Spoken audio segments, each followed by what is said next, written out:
మీరే ఆన్సర్ చెప్పినట్టు ఉంది. మంత్రి గారు ఆన్సర్ చెప్పాలి, మీరు కాదు.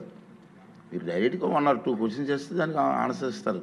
అంతేగాని మీరు మొత్తం అంతా సబ్జెక్ట్ అంతా ఇక్కడే చేస్తే అని చెప్పి ప్లీజ్, నేను ఇమ్మీడియట్గా మీ అందరికీ మాట్లాడాలని అవకాశం ఇస్తున్నాను నేను. దాన్ని మీరు వీరుగా అర్థం చేసుకున్నట్టుంది. టైం కూడా నేను సేవ్ చేయవలసిన అవసరం, చూడవలసిన అవసరం ఉంది. ఇక్కడి నుంచి ఈ వచ్చిన తర్వాత నుంచి కూడా ఓన్లీ వాన్స్ సప్లిమెంటరీ తప్పించి ఇవ్వట్లేదు నేను. ప్లీజ్ ఏమనుకోవద్దు, ప్లీజ్. టైం కూడా లేదు. మినిస్టర్ గారు కూడా 10 తర్వాత ఎవరు సింగిల్ సప్లిమెంటరీ ఉండేది సార్, అది అమలు చేయండి, టైం అడ్జస్ట్ అవుతుంది. మన సభ్యులే కదా మాట్లాడటం. అధ్యక్ష, సభ్యులు ఆవేదనతో నేను 100% ఏకీభవిస్తున్నాను. ఎందుకంటే గత 5 సంవత్సరాలు గుంటూరు మిర్చి యార్డ్ని పూర్తిగా అవినీతిమయం చేశారు. దానివల్ల కూడా రేట్లు తగ్గి రైతులకి చాలా ఇబ్బంది జరుగుతుంది. అధ్యక్ష ఎంత దారుణం అంటే, వైఎస్ఆర్ వాళ్ళు ఒక లారీ యూనియన్ కూడా పెట్టారు. అధ్యక్ష, వైఎస్ఆర్ వాళ్ళు లారీ యూనియన్ పెట్టి ఇతర రాష్ట్రాల నుంచి వచ్చినటువంటి లారీలు ఇక్కడికి రానివ్వకుండా వీళ్ళు ఏది డిసైడ్ చేస్తే ఆ లారీ మీదే ఇది ట్రాన్స్పోర్ట్ చేయాలని ఒక స్ట్రిక్ట్గా రౌడీయిజం చేయడం వల్ల ఒక్కొక్క లోడ్కి 20 నుంచి 30 వేలు అదనం భారం పడడం వల్ల కూడా ఆ నష్టం రైతు మీద వచ్చిన సందర్భాలు ఉన్నాయి. అధ్యక్ష, టెక్నాలజీ ఉంది, ఈనాం వ్యవస్థ ఉంది, ఎలక్ట్రానిక్ కాటాలు ఉన్నాయి, అన్నీ మూలపడిపోయాయి. అధ్యక్ష, ఫస్ట్ టైం అధ్యక్ష గుంటూరు మిర్చి యార్డ్ మీద రాష్ట్ర ముఖ్యమంత్రి గారు 4 గంటలు మీటింగ్ పెట్టి చర్చించడం అనేది దేశ చరిత్రలో ఫస్ట్ టైం. అధ్యక్ష, ఎంత ఇంపార్టెన్స్ ఇచ్చారో ఇదొక్క ఉదాహరణ. ఆ మీటింగ్లో ట్రేడర్స్ ఉన్నారు, ఎక్స్పోర్టర్స్ ఉన్నారు, లైసెన్స్దారులు ఉన్నారు, ఇంక్లూడింగ్ రైతులు ఉన్నారు. అధ్యక్ష, అందరి అభిప్రాయాలు తీసుకొని ఇమీడియట్గా ఈనాం విధానం అమలు చేయాలి. ఎంత డబ్బైనా సరే, ఏదైతే మనకి ఈ ఎలక్ట్రానిక్ కాటాలు ఉన్నాయి ఇమీడియట్గా ఇంప్లిమెంట్ చేయాలి. ఏవైతే గత 5 సంవత్సరాలు లోటుపాట్లు జరిగే లైసెన్స్లు అధ్యక్ష చాలా దారుణం. అధ్యక్ష, ఒక్కొక్క ఇంట్లో 5-6 లైసెన్సులు ఉన్నాయి.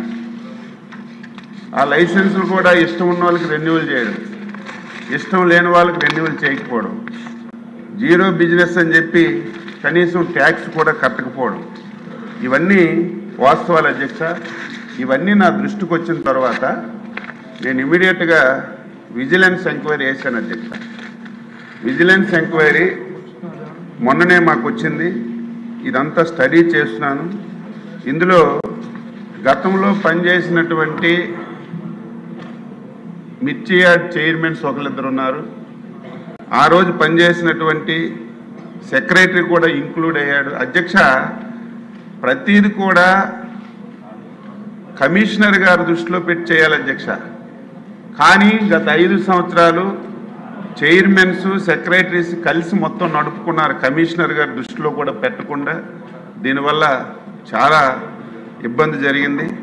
అందుకే మేము వచ్చిన తర్వాత లైసెన్సులు అన్నీ ఆపేశాను. మళ్ళీ 1-2 సార్లు త్వరగా ఎంక్వైరీ చేసిన తర్వాత మళ్ళీ కొత్త లైసెన్సులు శాసనసభ్యులు కూడా చాలామంది రికమెండ్ చేశారు. 1-2 సార్లు చూసి మళ్ళీ లైసెన్సులు ఇవ్వడం కానీ, ఇమీడియట్గా ట్రాన్స్పోర్ట్ కమిషనర్ గారికి ముఖ్యమంత్రి గారు ఆదేశించారు. ఏదైతే మన కాకినాడలో ఆ ట్రాన్స్పోర్ట్ విషయంలో మనోహర్ గారు ఎంత సీరియస్గా తీసుకున్నారు. నిన్న మా జీఓఎంలో కూడా గుంటూరు మిర్చి యార్డ్ కూడా యాడ్ చేశాం. అక్కడ కూడా ట్రాన్స్పోర్ట్ కమిషనర్ దృష్టి పెట్టి ఏదైతే ఈ అక్రమంగా ఈ వ్యవహారం జరుగుతుందో దీన్ని కూడా పూర్తిగా కంట్రోల్ చేయమని చెప్పి స్పష్టమైనటువంటి ఆదేశాలు ఇచ్చాం. నేను ఒకటే మాటిస్తున్నాను, తప్పనిసరిగా ప్రత్యేకమైనటువంటి దృష్టి మన గుంటూరు మిర్చి యార్డ్ మీద పెట్టి, నేను ఏవైతే సభ్యులు ఆందోళన ఆవేదన మా దృష్టిలో పెట్టారు అన్నింటికీ పరిష్కారం చూపడమే కాకుండా ఇమీడియట్గా ఒకసారి నేను మాట్లాడి ఏదైతే విజిలెన్స్ రిపోర్ట్ వచ్చిందో ఎవరెవరి మీద యాక్షన్ తీసుకోమని క్రిమినల్ కేసులు పెట్టడానికి కూడా ఈ ప్రభుత్వం వెనకాడదు, తప్పనిసరిగా తగు చర్యలు తీసుకుంటానని మీ ద్వారా సభ్యులకు తెలియజేస్తున్నాను. Question number 794, question number 526 deemed to ఆన్సర్గా ప్రకటిస్తున్నానండి. గౌరవ మినిస్టర్ గారు లేరు కాబట్టి. ఇప్పుడు నెక్స్ట్ క్వశ్చన్ నెంబర్ 803 ఆరోగ్య శాఖ మంత్రి గారు. 803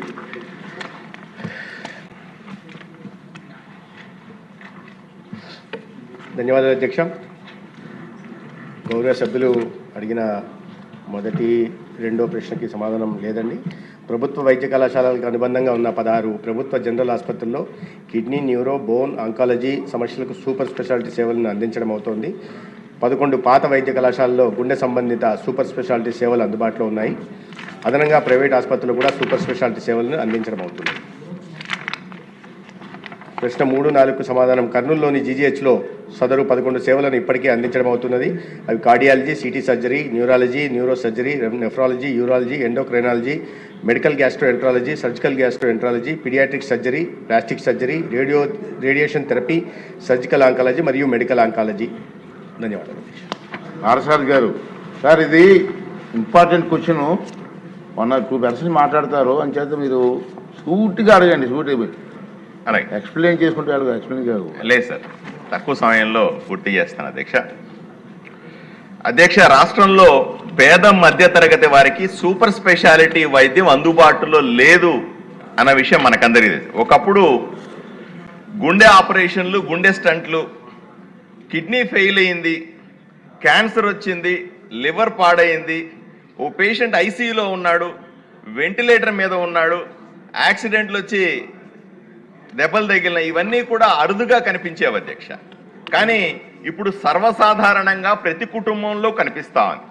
ఒక కుటుంబంలో ఎవరికైనా సరే నేను ఇప్పుడు పైన చెప్పిన జబ్బులు వస్తే మధ్యతరగతి కుటుంబం పేద కుటుంబంగా మారిపోద్ది అధ్యక్ష.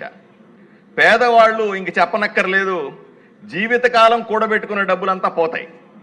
ఉన్న పొలం, ఇల్లు అమ్ముకొని రోడ్డు మీద పడే పరిస్థితి అధ్యక్ష. అప్పుల పాలైపోతున్నారు అధ్యక్ష. కారణం ఈ పెద్ద జబ్బుల చికిత్స ప్రభుత్వ ఆసుపత్రుల్లో అందుబాటులో లేదు అధ్యక్ష. తప్పనిసరిగా ప్రైవేట్ హాస్పిటల్ల దగ్గరికి పోవాల్సి వస్తుంది. 10-20 లక్షల రూపాయలు ఖర్చు పెడితే తప్ప దీంట్లో కనీసపు చికిత్స చేయించుకోలేని పరిస్థితి. మంత్రి గారు చెప్తా ఉన్నారు, మెడికల్ కాలేజీల్లో గవర్నమెంట్ జనరల్ హాస్పిటల్లో ఈ వైద్యం కొంత అందుబాటులో ఉంది, మిగతా అంతా ప్రైవేట్లో అందుబాటులో ఉందంటున్నారు.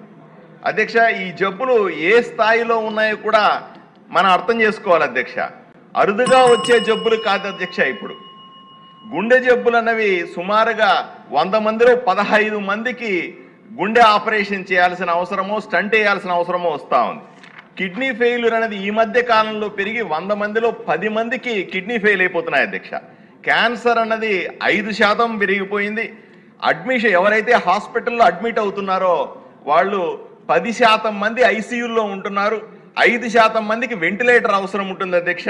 తాగి మొన్న జగన్మోహన్ రెడ్డి గారి మందు తాగి 5% మంది